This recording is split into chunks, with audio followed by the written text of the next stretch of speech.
Recuerda que puedes escuchar este audio horas antes de su estreno y sin publicidad suscribiéndote en cesarvidal.tv.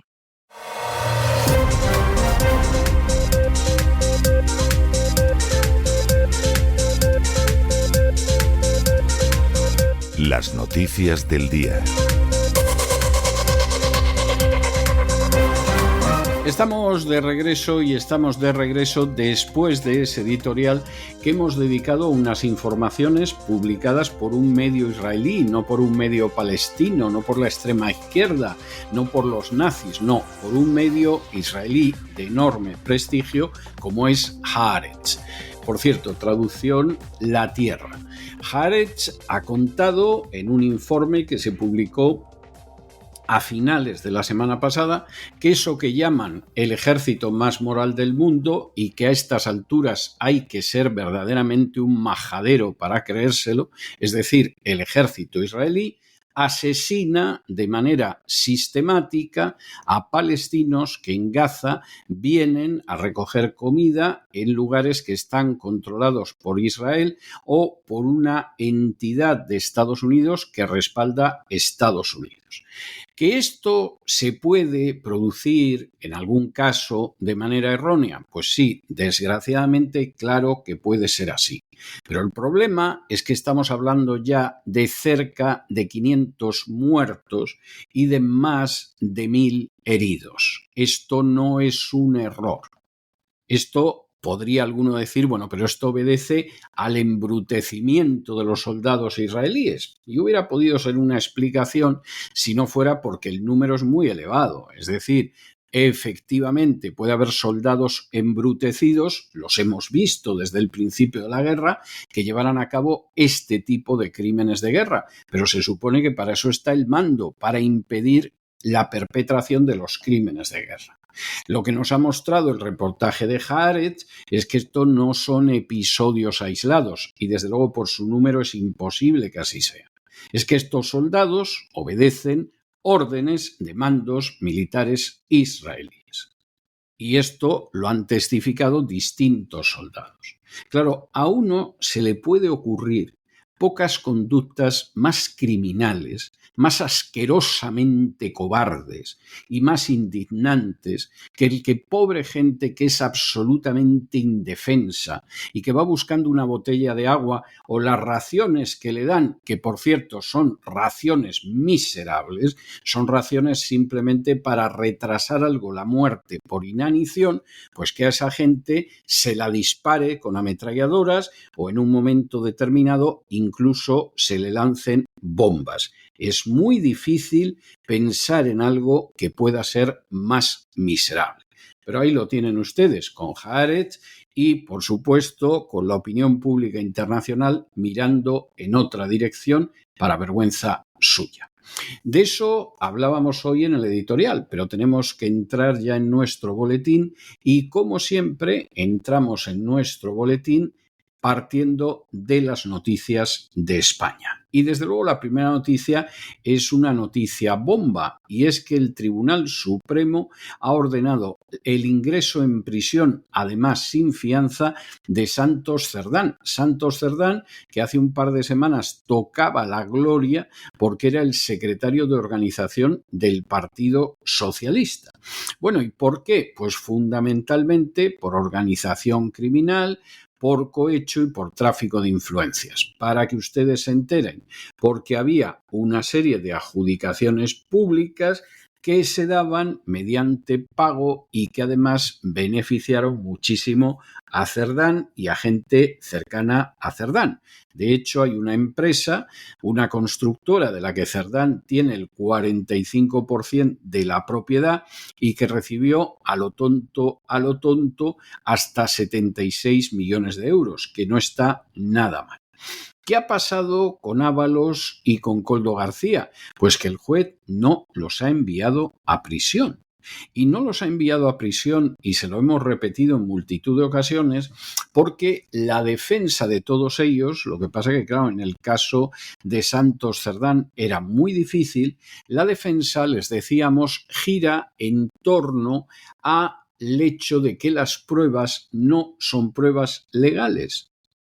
y que, aunque es verdad que hay grabaciones, esas grabaciones no tienen valor de prueba porque supuestamente habrían sido manipuladas o la cadena de custodia se ha perdido. Es decir, en otras palabras, no hay manera de poder condenar a esta gente. ¿Va a prosperar esa línea de defensa en un momento determinado? Bueno, no lo sabemos, pero que tiene muchísimas posibilidades de prosperar esa línea de defensa, no existe la menor duda. Tiene muchísimas posibilidades. Y esto hace que todos estos casos muy mediáticos, ciertamente escandalosos, que están más o menos en las inmediaciones del presidente del gobierno, tienen enormes posibilidades de venirse abajo. El de su hermano va a quedar, si acaso, en una multilla, no va a haber nada más. Y además, como la diferencia que tenía con Hacienda inmediatamente la pagó, ahí no van a estar los buscabonus pidiendo su cuello. Los buscabonus, por cierto, que le ayudaron durante años a eludir sus obligaciones fiscales. En el caso de la esposa del presidente del gobierno, seguramente va a quedar en nada, porque no hay manera de demostrar lo que se dice. Hombre, si hay indicios, y esta es la clave, si hay indicios racionales de que alguno de los delitos que se le imputan efectivamente los pudiera cometer. Pero una cosa son los indicios y otra cosa muy distinta es que se puedan probar y por lo tanto condenar a esa persona. Y en el caso de Koldo y sobre todo de Ábalos, tienen muchísima cancha para jugar y sobre todo por la naturaleza de esas pruebas desde una perspectiva jurídica. Santos Cerdán lo mismo se acaba convirtiendo aquí en el chivo expiatorio, en la pieza que se deja cobrar, en aquel que acaba llevando los pecados de todo el mundo.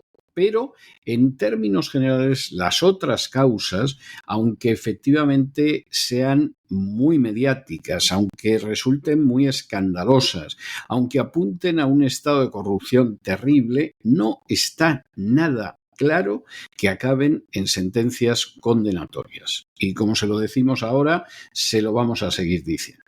En fin, analizamos estas y otras cuestiones que les afectan con la ayuda absolutamente indispensable de María Durán. María, muy buenas noches. Hola César, muy buena tarde-noche para ti, para el equipo, para todos. Muy buenas noticias desde España por una vez, supongo que sin que sirva de precedente, pero empezamos a ver al fin que pasan cosas derivadas de los casos de corrupción del PSOE. Sobre todo lo empezamos a ver esos sufridos ciudadanos que pagamos y mantenemos sus robos, a los que hoy Hacienda nos ha pasado ya aquí la facturita incluso antes del día establecido, que es mañana. Y es que el Tribunal Supremo, ya lo saben todos ustedes, es la noticia nacional del día, ha decretado este mediodía prisión incondicional comunicada y sin fianza para Santos Cerdán, exsecretario de organización del PSOE hasta hace 2 semanas, a quien señala anticorrupción como el jefe de esa trama que investiga la Fiscalía y al que se le imputan delitos de pertenencia a organización criminal, cohecho y tráfico de influencias. La decisión ha llegado tras su declaración como investigado esta mañana en el Tribunal Supremo, donde él, sin embargo, ha negado haber recibido sobornos a cambio de contratos de obra pública. Durante el interrogatorio, Cerdán le ha intentado soltar un mitin lacrimógeno al juez, de esos que les sueltan a sus votantes y que se creen, pero que aquí no ha colado. Ha alegado ser víctima de una persecución política por sus negociaciones con el PNV y Bildu. También ha rechazado cualquier vínculo con Servinadar, la empresa beneficiada con contratos millonarios, aunque la policía encontró un documento que acredita que Cerdán poseía el 45% de esa compañía desde 2016, un documento que, aunque no se había elevado a escritura pública, tenía todo el valor entre los dueños de la empresa. La UCO considera que jugó un papel clave en la gestión de fondos públicos desviados. Uno de los principales elementos contra Cerdán son los audios grabados por Koldo García entre 2019 y 2023. En esos audios que la justicia da por buenos, se escucha a Cerdán hablar sobre deudas pendientes relacionadas con adjudicaciones amañadas. En una conversación incluso reprende a Koldo por generar ruido en varias comunidades, señal clara de su preocupación por las sospechas que ya pesaban sobre el grupo, sobre esa trama corrupta. Como defensa, Cerdán afirma que los audios están descontextualizados y asegura que presentará un informe pericial para demostrarlo. También sostiene que fue excluido de la trama desde hace tiempo y que evitaba a García por saber que lo estaban investigando. Cerdán no es el único implicado. La semana anterior, recuerdan, se lo contamos aquí, declararon tanto Koldo como Ábalos en el Supremo. El primero se acogió a su derecho a no declarar y el segundo negó haber cobrado comisiones. Ambos aseguraron no reconocerse en los audios y dijeron que estaban manipulados, bastante parecido a lo que insinúa Cerdán. A pesar de las sospechas, el juez, curiosamente, no decretó prisión provisional para ellos, como sí ha hecho con Cerdán, al considerar que hay pruebas sólidas de su implicación directa en el origen y en el desarrollo de la trama. Las investigaciones apuntan a que existían dos redes, una liderada por Cerdán, centrada en Navarra, y otra paralela en la que Ábalos y su asesor habrían cobrado para facilitar contratos públicos. La pieza clave aquí es esa empresa Servinavar, adjudicataria del mayor contrato público de la última década en Navarra, de 76 millones de euros, para construir el túnel de Belate. Cerdán niega su vinculación, insisto, pero ese contrato lo señala como propietario. En una conversación de noviembre de 2023, Koldo García aseguraba también que vio a Cerdán recibir billetes de 500 euros de un empresario vasco. Aunque no hay registro de esos ingresos, la UCO considera que los indicios son suficientes para pensar que Cerdán no solo sabía de los pagos, sino que actuaba como intermediario para que se realizaran. Así que, César, muy pendientes de todo lo que vayamos conociendo a lo largo de la noche y la mañana de este martes para contárselo aquí, porque seguro sabremos muchos más detalles, tanto de la declaración en el Supremo de Cerdán como de las irregularidades en esas obras que se siguen filtrando día a día y, por supuesto, conoceremos cómo han sido sus primeras horas en prisión. Bueno, y continuamos con los escándalos y en este caso nos referimos al dirigente del Partido Socialista de Extremadura, a Gallardo, que en su momento decidió conseguir un aforamiento para evitar que lo empapelaran por el caso del hermano del presidente del gobierno. El Tribunal Superior de Justicia de Extremadura ha dicho que no, que ese es un asunto que no puede llevar, que el aforamiento es un aforamiento muy discutible y por lo tanto lo que ha decidido es regresar el caso al juez de instrucción. ¿Esto qué significa? Hombre, pues que a Gallardo lo juzgan. Esto está más claro que el agua, aunque efectivamente esta resolución del Tribunal Superior de Justicia de Extremadura puede ser recurrida, pero lo van a juzgar. Ahora, ¿de aquí va a derivar una condena contra Gallardo? Lo vemos muy difícil. Se lo decimos sinceramente, lo vemos enormemente difícil. Son un tipo de causas que realmente no son tan fáciles de probar como parece a primera vista. Puedes construir un relato en los medios que efectivamente dé ese resultado. Que luego eso se pueda probar, que tenga unas pruebas sólidas, no es tan fácil. Crean ustedes que no es tan fácil.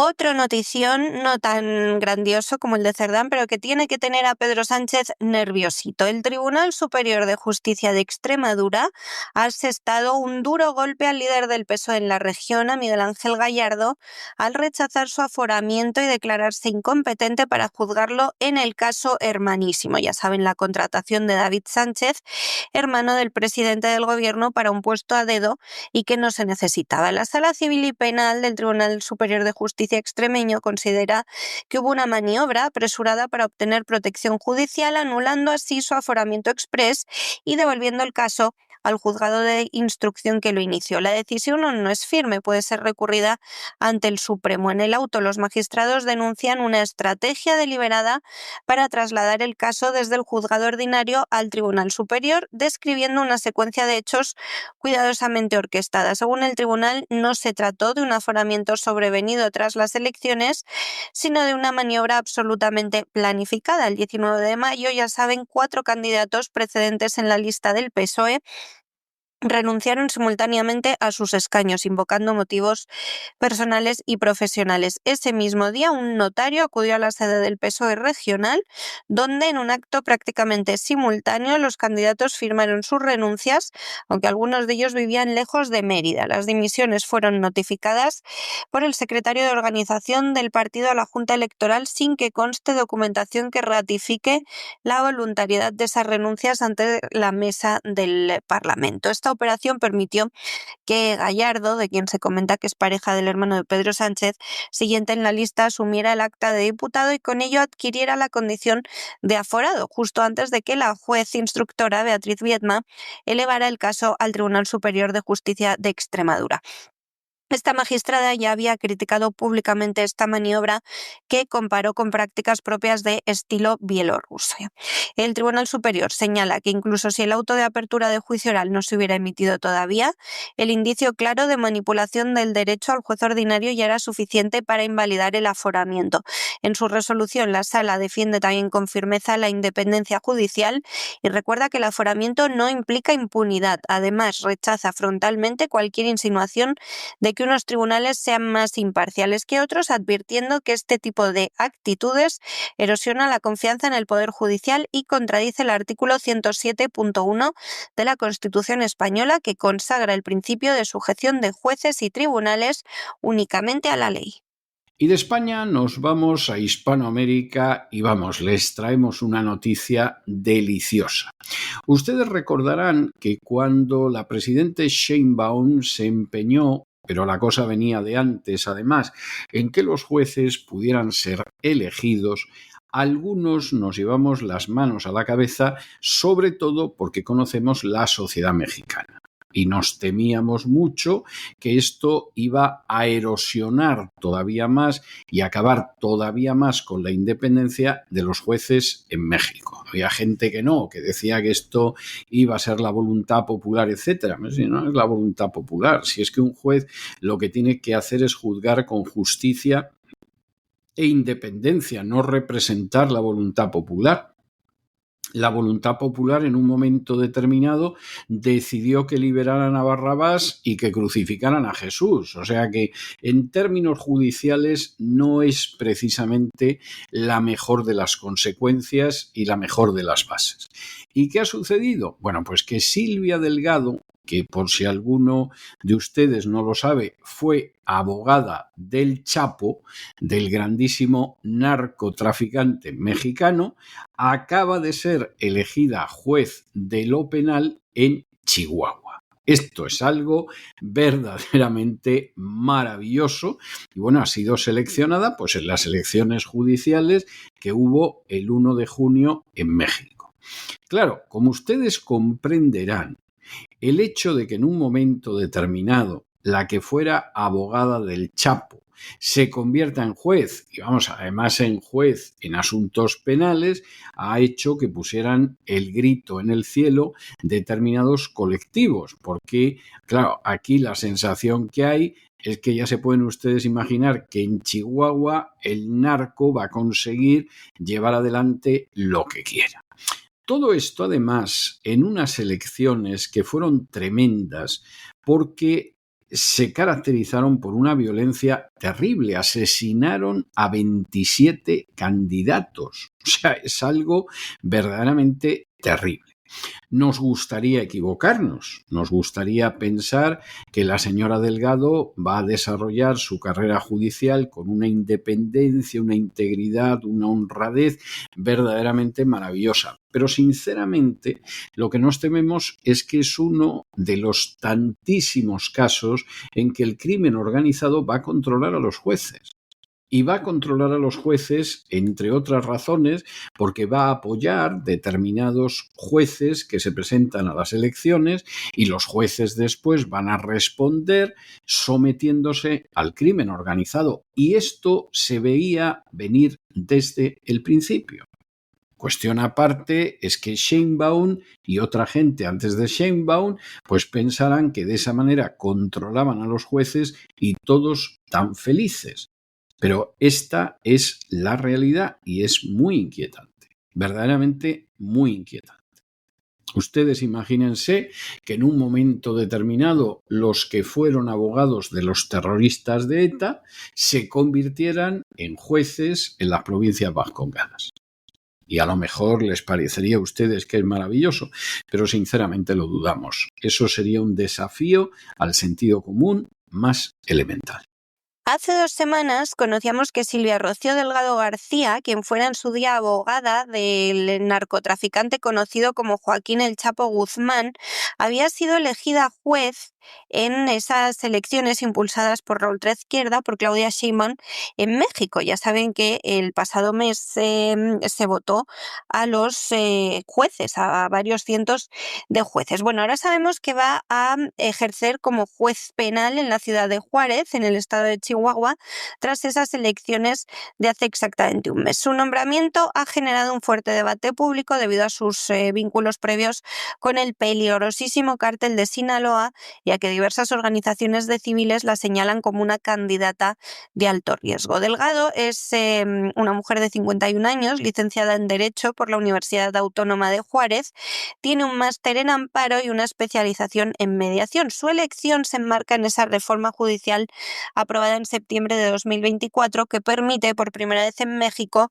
que los jueces sean elegidos por votación popular, cosa que ya sabíamos obviamente que iba a ser un fracaso. Delgado se presentó como candidata en el distrito quinto Bravos de Chihuahua y logró el segundo lugar con más de, atención, 23.000 votos. Hay 23.000 ciudadanos en México que son capaces de votar para juez a la abogada del Chapo Guzmán. Esto le garantiza un puesto como juez local, aunque los resultados aún tienen que recibir ratificación oficial. Durante su campaña, Delgado defendió el nuevo sistema electoral para el Poder Judicial y abogó por una justicia imparcial. Prometía que sus sentencias se basarían únicamente en los hechos y en la ley sin favoritismos y además propuso implementar evaluaciones periódicas al desempeño de los jueces para reforzar la confianza ciudadana. Sin embargo, su pasado como defensora del Chapo Guzmán sigue pesando en la opinión pública. En 2016 formó parte del equipo legal de ese capo de la droga mientras estaba recluido en una prisión de Ciudad Juárez. Según la prensa local, lo visitaba semanalmente y era ella quien le informaba sobre el avance de sus amparos. Tras la extradición de Guzmán a Estados Unidos en 2017, Delgado concedió también varias entrevistas en las que denunciaba supuestas violaciones de derechos humanos y evitaba pronunciarse sobre su culpabilidad, alegando que su función era ejercer la defensa técnica de un cliente como cualquier otro. Organizaciones como Defensores y Projuc han criticado que Delgado no cumpliría con el requisito constitucional que se exigía a los candidatos que se presentaban a jueces por elección de buena reputación y ya se han presentado impugnaciones contra ella ante el Instituto Nacional Electoral, contra otros candidatos también, pero especialmente contra ella.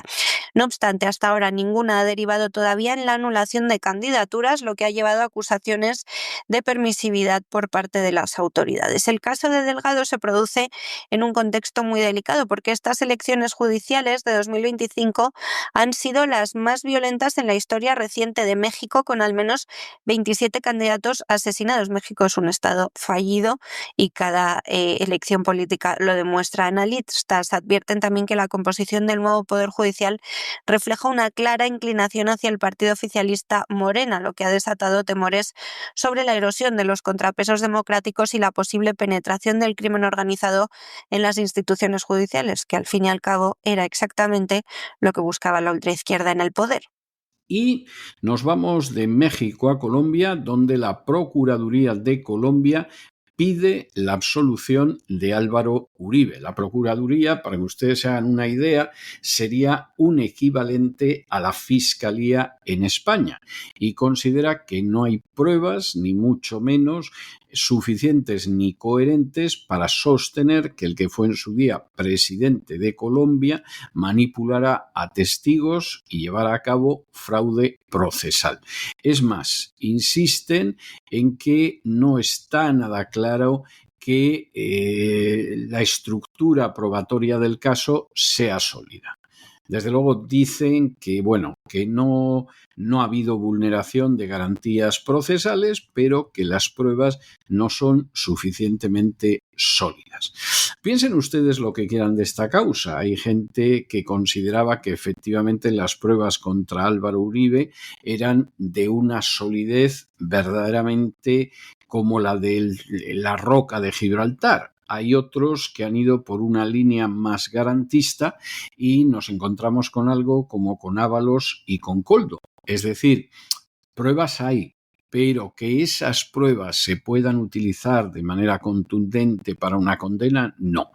Y si el procurador decide ya de entrada, el equivalente al fiscal, que no tienen solidez alguna, pues lo más seguro es que efectivamente la causa contra Uribe quede finalmente en agua de borrajas. Para los que no conocen el significado del dicho español, que queden en nada.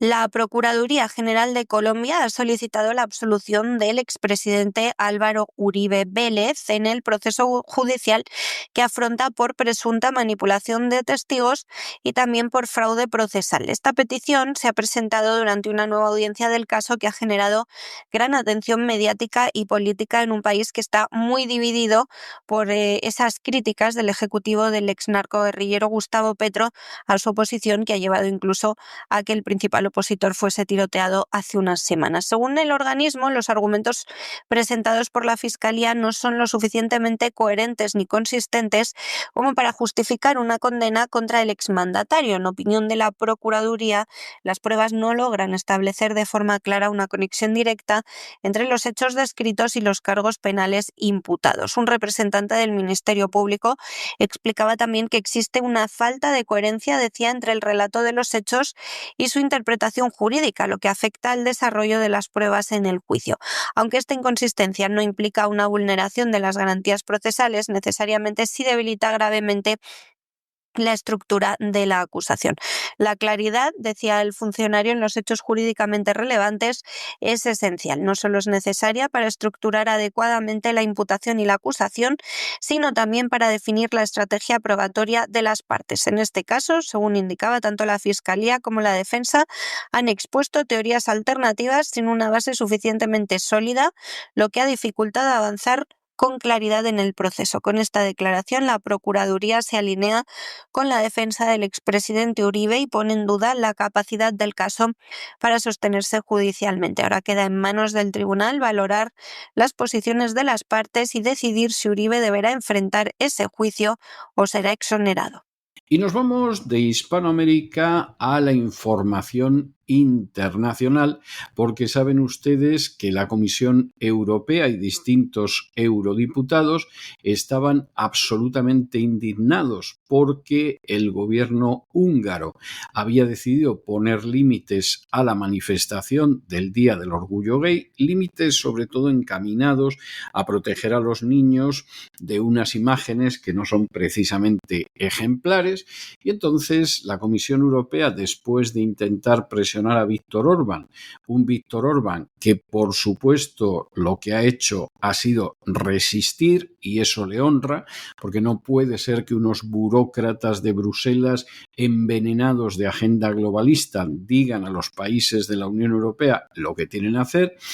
Pues distintos grupos europeos, incluidos gente del Partido Popular Español y del Partido Socialista Obrero Español, pues decidieron ir a una manifestación paralela a pesar de que no estaba autorizada por el gobierno húngaro. La verdad es que tampoco fueron tantos, esto también hay que decírselo. La manifestación fue ilegal, pero con todo hubo solo 2 detenciones y algunos registros, y eso sí, la policía se quejó de que la falta de cooperación por parte de los organizadores había sido tremenda.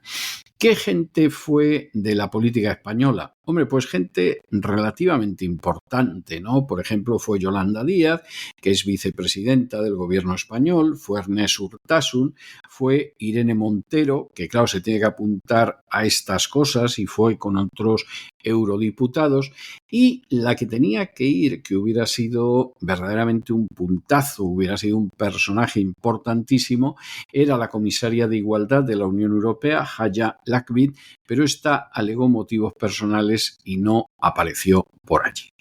Esto es una vergüenza por parte de la Comisión Europea y esto es una vergüenza por parte de los políticos españoles y no españoles, porque al final resulta que hay una inmiscusión en lo que es la libertad, la independencia y la soberanía de las naciones que resulta intolerable. Y por otro lado, si están tan preocupados por esto, pues habría que ver por qué no se manifiestan en Marruecos o en Afganistán o en Irán o en otros sitios parecidos. Es verdaderamente bochornoso, pero como se va construyendo un dogma y cualquiera que se sale del dogma van a triturarlo, porque esa es la tristísima realidad, bueno, pues suceden estas cosas, ¿no? Ver a Irene Montero hablando de que va a combatir contra el fascismo en Hungría, pues es de lo más deprimente que uno se pueda imaginar, porque es la degradación suma de la política. O quizá no suma, solamente el camino hacia una degradación que cada vez es mayor. En Europa, César, hemos vivido un numerito durante todo el fin de semana con el mal llamado orgullo gay, no solo escenas desagradabilísimas en las principales ciudades europeas, Madrid por supuesto también, con la absoluta permisividad del Partido Popular, señores muy desagradables paseando por espacios públicos en los que hay niños completamente desnudos, sino que es que además toda esta ultraizquierda impulsada por la Comisión Europea ha querido dar otro numerito en Hungría. La Comisión, junto con líderes de los principales grupos políticos de izquierda del Parlamento Europeo, han mostrado su apoyo a la marcha LGTBI celebrada en Budapest, criticando al gobierno de Viktor Orbán por lo que consideran políticas restrictivas en materias de derechos y libertades. La manifestación, aunque estaba en principio prohibida por las autoridades húngaras, transcurrió con total normalidad y fue organizada por colectivos de ultraizquierda como Amnistía Institucional, la Sociedad Hatter, el Comité de Helsinki, la Fundación Misión Arcoiris o la Unión por las Libertades Civiles. A pesar de haber sido declarada ilegal porque Orbán, su gobierno, su parlamento, en el que tiene mayoría absoluta, lo que ha prohibido es que se produzcan escenas sexuales en espacios en los que puede haber niños, ante el miedo de que esto ocurriese se declaró ilegal, pero finalmente no solo se produjo, sino que no registró incidentes graves. De hecho, hubo ciudadanos de grupúsculos de extrema derecha que se acercaron a intentar impedirla y la policía protegió a los manifestantes del lobby político LGTBI. Ese es el nivel de absurdez y de supuesta represión húngara. La policía húngara, por cierto, ha informado de que hasta las 8 de la tarde, 6 horas de manifestación tuvieron. Solo se detuvo a una mujer y fue por alterar el orden público y a un hombre por posesión de drogas. Además, se registró otras 36 personas. Las fuerzas de seguridad custodiaron el evento toda la jornada, aunque lamentaron, eso sí, públicamente, que los organizadores no quisieron colaborar con ellos en ningún momento. Decían en un comunicado oficial que no había sido una tarea fácil. El primer ministro húngaro, Viktor Orbán, por su parte, reiteraba en declaraciones posteriores que Hungría es un país civilizado donde todo el mundo tiene derecho a reunirse y a expresar su opinión, aunque declaraba que por encima de cualquier derecho individual está el derecho a la protección de los niños, en referencia a esa legislación que restringe contenidos relacionados con la diversidad sexual en espacios públicos en los que haya niños y educativos. Es decir, lo que sí estaba prohibido en realidad era que se repitiesen escenas como las de Madrid en Hungría. Y la verdad es que iban todos, incluidos Irene Montero y secuaces, perfectamente vestidos. Entre los asistentes figuraban destacados representantes burócratas europeos, también la vicepresidenta segunda del gobierno español, Yolanda Díaz, el ministro de Cultura, Ernest Urtasun, o la exministra de Igualdad, Irene Montero, todos ellos haciendo el ridículo, acudieron a Budapest en señal de respaldo al lobby político LGTBI, una decisión que ha sido interpretada como un mensaje para intentar interferir en la soberanía de un país soberano. También estaba prevista la asistencia de la comisaria de Igualdad de la Unión Europea, Adja Laviv, quien finalmente no viajó debido al nacimiento de su nieta.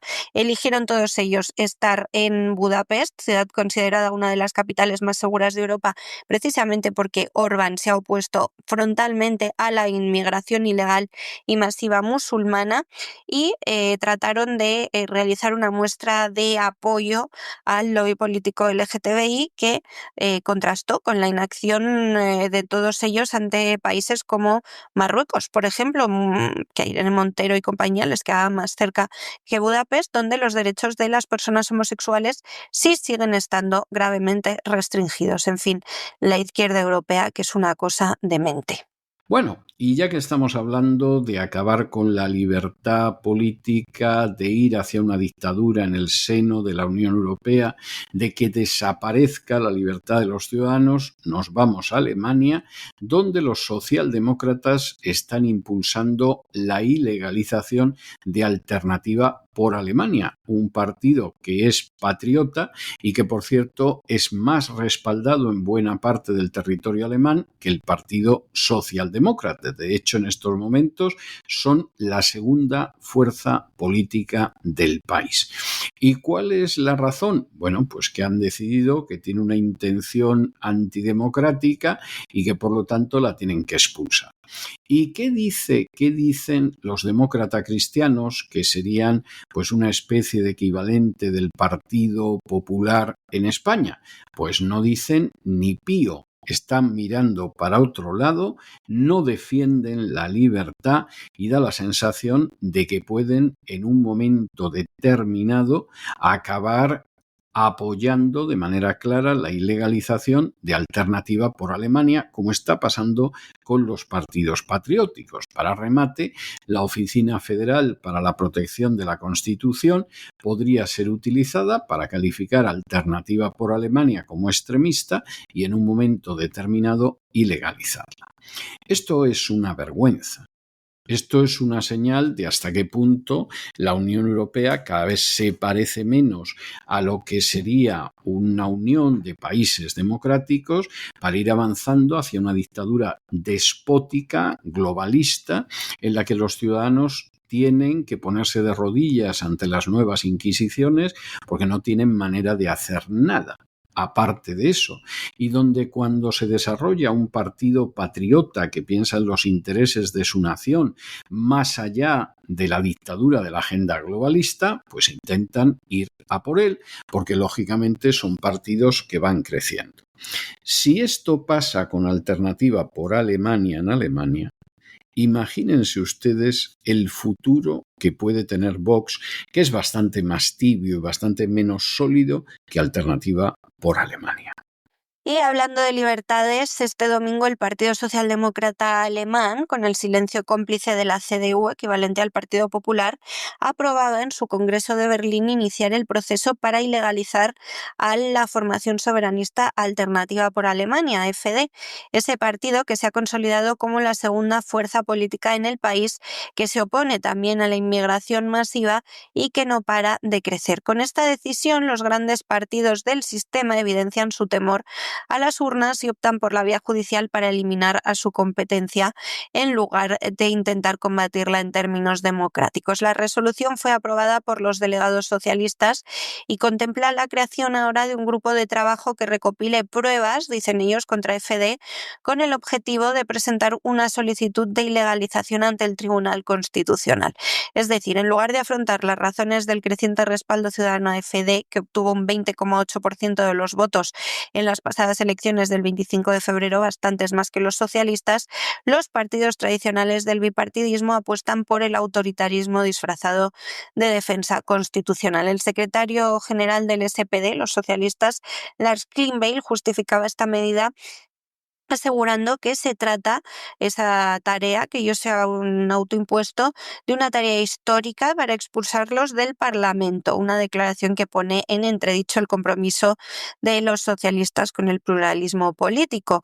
Cleanville hablaba también de utilizar las herramientas que les da la Constitución, cuando en realidad de lo que se trata esto es de usar los resortes del Estado para eliminar a un rival político que crece en popularidad, una actitud, lógicamente, viniendo de la izquierda, completamente antidemocrática. En este plan de eliminación política, la Oficina Federal para la Protección de la Constitución, la BFV, será la pieza clave. Según Cleanville, si la BFV califica a FD como un partido de extrema derecha, el camino a la ilegalización estaría justificado. Lo que no explica es cómo se pretende convertir un organismo del Estado en juez político, ni por qué se tolera la instrumentalización de las instituciones con fines partidistas. Desde Alternativa por Alemania claramente reaccionaban, denuncian con contundencia este intento de censura política. La formación señala que el proceso impulsado por los socialistas y tolerado por la CDU representa un golpe contra la democracia y confía en que la ciudadanía sabrá identificar, dicen, este movimiento como un acto de desesperación. AfD recuerda también que cuenta ya con una base sólida en todo el país y que este tipo de persecuciones no hacen otra cosa más que fortalecer su legitimidad. Es decir, en lugar de escuchar a los millones de alemanes que han votado por una alternativa al consenso progresista globalista de socialistas y populares, optan por barrer del tablero a quien piensa diferente. No se trata de nuevo de defender la Constitución, sino de blindarse contra una pérdida de poder que ya se ha reflejado últimamente en las urnas. El intento de ilegalizar a FD, como en su día se hizo en Rumanía con la candidatura de Călin Georgescu, es una señal alarmante de que cuando las élites pierden el control democrático, están dispuestas a saltarse sus propias reglas para conservarlo. Y hasta aquí hemos llegado nosotros con nuestro boletín de hoy. María, muchas gracias, muy buenas noches, hasta mañana, Dios mediante.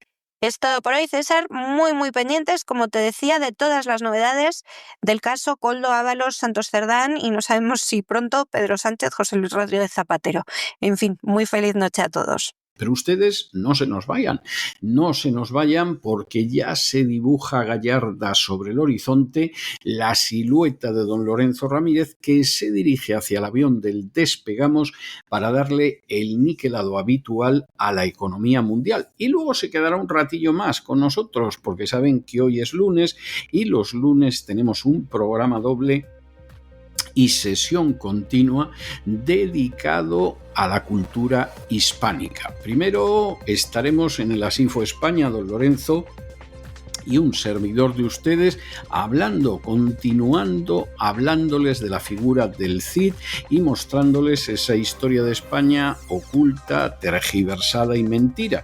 Y luego nos iremos a la segunda parte de este programa doble y sesión continua con doña Sagrario Fernández Prieto y sus palabras al aire, para que podamos aprender entre todos a hablar y escribir un poquito mejor el español, que es el mayor legado que ha dejado España al acervo común de la humanidad.